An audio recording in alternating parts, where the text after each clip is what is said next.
नमः श्री वर्धमानाय निर्धूत कलिलात्मने शालोकानां त्रिलोकानां यद्विद्यादर्पणायते।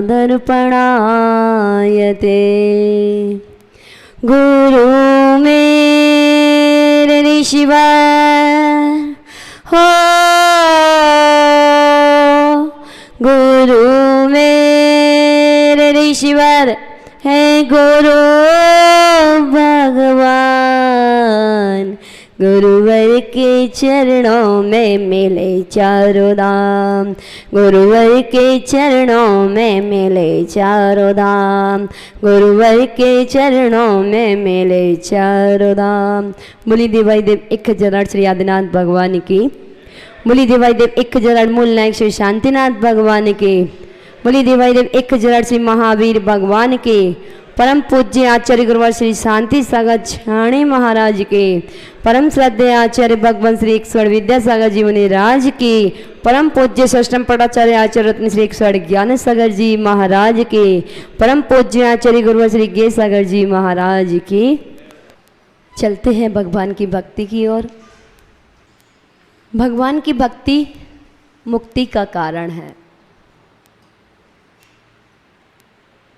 गुरु भक्ति संजमेणीय तरंती संसार सायरम गुणम छिणत्ति अठ कम्मम जम्मण मरणम न पावे। मुक्ति का कारण है। प्रभु भक्ति मुक्ति का कारण है। जन्म जरा मृत्यु से छुटकारा प्राप्त कराने का कारण है। हमें भक्ति कैसे करना चाहिए? वर्तमान में रहकर, वर्तमान में जीना सीखिए। जो जीने की कला सीख गया वह भव से पार अपने आप हो जाएगा। जीने की कला सीखिए। हर समय हम क्या काम कर रहे हैं उस समय वर्तमान में रह कर के करिए। अगर हम भगवान की भक्ति कर रहे हैं तो भगवान में तन में हो जाए। कैसे? जैसे वो मीरा कृष्ण भक्ति में लीन थी, वह जहर का प्याला भी और विष का प्याला बन गया। वह सबरी भक्ति में लीन थी तो श्री राम को झूठे बेर भी झूठे नहीं दिखे। एक बार कृष्ण भक्त एक वृद्ध मां भक्ति के वशीभूत होकर श्री कृष्ण को अपने घर बुला लिया। भक्ति पे ध्यान देना, भक्ति का प्रसंग चल रहा है। वो निमंत्रण गण के आई वो मां कि श्री कृष्ण भगवान आपका भोजन मेरे घर पे हो जाए। तो श्री कृष्ण के तो चारों तरफ भंडार ही भरे हुए थे। अचानक श्री कृष्ण उस वृद्ध मां के दरवाजे पहुंच जाते हैं और दरवाजा खटखटाने लगते हैं। वृद्ध मां कहती है, कौन? अभी मुझे टाइम नहीं है। तो श्री कृष्ण कहते हैं कि मां मैं भूखा हूं, भोजन करना है। उस मां के अंदर करुणा, दया, वात्सल्य भाव था।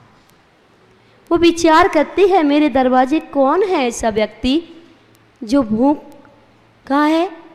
जैसे ही दरवाजा खोलती है और श्री कृष्ण को देखती है, गदगद हो जाती है, पागल हो जाती है भक्ति में। श्री कृष्ण को अपने घर पे आदर सम्मान से बुलाती है। देखती है भोजन कराना है, कहीं कुछ नहीं था, भोजन बना नहीं था। वृद्ध माँ देखती है कि कहीं कुछ नहीं है तो उसे केले का गुच्छा दिखाई देता है और केले का गुच्छा लेकर के केला छील करके श्री कृष्ण को खिलाती है तो क्या करती है, भक्ति में इतनी तन्मय हो जाती है कि केला केला तो डस्टबिन में डालती रहती है और छील का छिलका श्री कृष्ण को देती। श्री कृष्ण उस छिलके को खा लेते हैं। इतने में वो वृद्ध दादाजी आ जाते हैं और दादाजी ये सीन देख रहे होते हैं कि क्या कहते हैं, वृद्ध माँ, ये माँ क्या कर रही है, भगवान घर पे विराजमान है और भगवान को केले के छिलके खिला रही है, इसको क्या हो गया है। तो वो कहते हैं, अरे तुमको क्या हो गया है, ये केले तो तुम फेंकती जा रही हो और छिलके खिला रही हो। वो कहती है, ओह ये क्या हो गया मुझसे, ये तो बहुत बड़ी गलती हो गई मुझसे, मैं भगवान को छिलके खिला रही थी। तो वो वृद्ध दादा जी वो केले छील छील करके छिलके डस्टबिन में डालते जा रहे थे और केले श्री कृष्ण को खिला रहे थे। श्री कृष्ण जी ने बोला, इसमें वो स्वाद नहीं है जो छिलके में स्वाद था, केले में वो मिठास नहीं है। छिलके खिलाए जा रहे थे, वो भक्ति में चूर होके खिलाए जा रहे थे, वो भक्ति में तन में थी, उसे यही नहीं पता था छिलका कौन सा है, केला कौन सा है, उसे तो अपने प्रभु दिखाई दे रहे थे, वो प्रभु को भोजन करा रही थी। तुम्हारे मन में भेद आ गया, छिलका कौन सा है और केला कौन सा है, इसका स्वाद चेंज हो गया। भक्ति, आपकी भक्ति कैसी है, आप भक्ति में तन्मय हो जाइए, भक्ति में रंग जाइए। अगर आप भक्ति में, जैसे आप बिजनेस में रंग जाते हो, जैसे आप व्यापार में रंग जाते हो, जैसे आप घर में रम जाते हो, जैसे आप किटी पार्टी में रम जाते हो, जैसे आप इंस्टाग्राम में रम जाते हो, जैसे आप व्हाट्सएप में रम जाते हो, जैसे आप फेसबुक में रम जाते हो, जिस दिन आप प्रभु भक्ति में रम जाओगे उस दिन तुम्हारा कल्याण निश्चय हो जाएगा, निश्चित ही हो जाए। हम अन्य कार्य तन्मय हो करके करते हैं, हम प्रभु भक्ति में तन्मय नहीं हो पाते हैं, हम भक्ति में समय देखा करते हैं। व्यापार में हमने कभी समय नहीं देखा। वो दीपावली का पर्व, वो धनतेरस का दिन, जब ज्वेलर्स का व्यापार चलता है, बर्तन वाले का व्यापार चलता है, तो वह भोजन भी भूल जाएगा, वह टिफिन भी सुबह का शाम को खोलता है, खोल करके देखता है, उसे इतना भी ध्यान नहीं रहता है कि मैंने भोजन नहीं किया। और हम लोगों को भजन करते करते भोजन याद आ जाता है।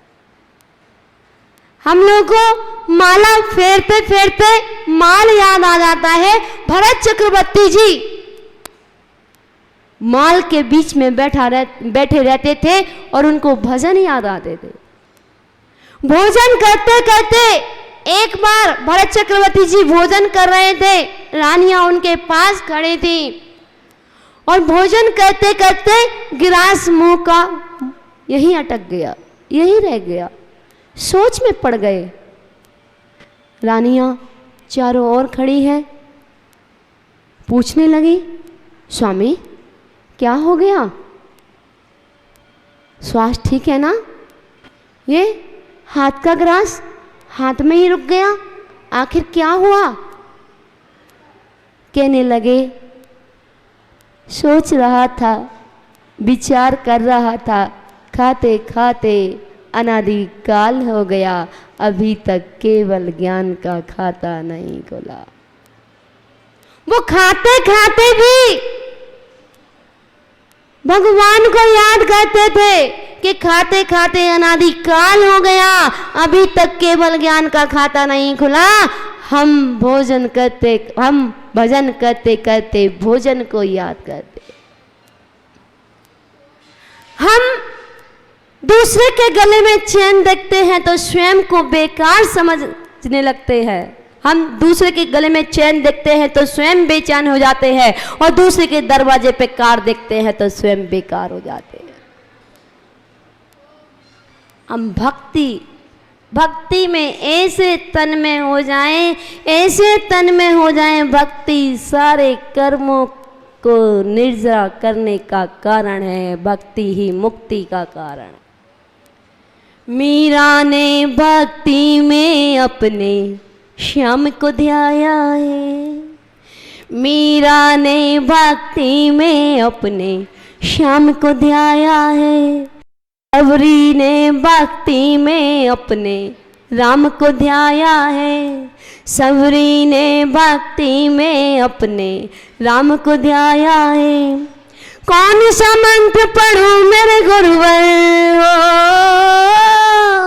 कौन सा मंत्र पढ़ूं मेरे प्रभुवर, तुम धरती पर आओ। मैं ही मीरा मैं ही सबरी, राम श्याम बन आओ, एक बार आओ गुरुवर, दर्श दिखलाओ गुरुवर, एक बार आओ गुरुवर, दर्श दिखलाओ गुरुवर। हम जब भगवान की भक्ति करते हैं, हम जब माला जाप करते हैं, तो जाप करते करते हमें व्यापार याद आ जाता है, महिलाओं को घर का काम याद आ जाता है, जो काम भूल चुकी थी वो माला फेरने में याद आ जाता, जो काम कभी याद नहीं आता वो माला फेरने में याद आ जाता है। आखिर ऐसा क्यों होता है? बहुत से लोगों का क्वेश्चन होगा कि मन नहीं लगता है, तो उसका कारण है कि आप 23.5 घंटे कौन सा कार्य करते हो, संस्कार वो ठोस होते हैं, और मंदिर के धर्म के संस्कार आधा घंटे के होते हैं, इसलिए 23 घंटे वाले संस्कार 1 घंटे भी काम। हमें 1 घंटे वाले संस्कार 23 घंटे जारी रखते हैं। आचार्य कुंद स्वामी को पता है कि ये भव्य जीव अपना कल्याण कर सकते हैं और मुक्ति को प्राप्त कर सकते हैं। अब कैसे पता है? आप लोगों को पता है कि हम मोक्ष जा सकते हैं? पता है क्या? कॉन्फिडेंस नहीं है, विश्वास नहीं है। अब उसका एक उदाहरण देके समझाते हैं। जैसे आपका बालक छोटा सा, और आपने भावना बनाई कि मुझे अपने बच्चे को इंजीनियर बनाना है, पायलट बनाना है, डॉक्टर बनाना है, जज बनाना है, एडवोकेट बनाना है। ये आप उसके अंदर क्वालिटी देखते हो, लक्षण देखते हो, तभी तो निर्णय लेते हो। उसकी 8th क्लास से तैयारियां कराना शुरू कर देते हो। कुछ बच्चे की भावना होती है, कुछ माता पिता की भावना होती है, दोनों का कॉम्बिनेशन हो जाता है, लक्ष्य प्राप्त करता है। अब उसने पायलट बनने की भावना भाई, या IAS या IPS या ऐसी कोई भावना भाई, और कब से भाई 8th क्लास में बच्चा समझदार हो जाता है। 8th क्लास से भावना भाई पापा मुझे IAS करना है। अब आप उसके IAS में पूरा सहयोग करते हो।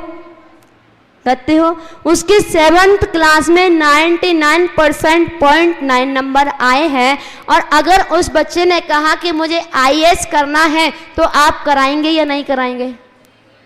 कराएंगे या नहीं कराएंगे? आपको कॉन्फिडेंस हो गया कि ये बच्चा IAS कर सकता है, जो अभी से ही इतना टैलेंट है, हर वर्ष 99 लेके आ रहा है, ये बच्चा अवश्य कर लेगा।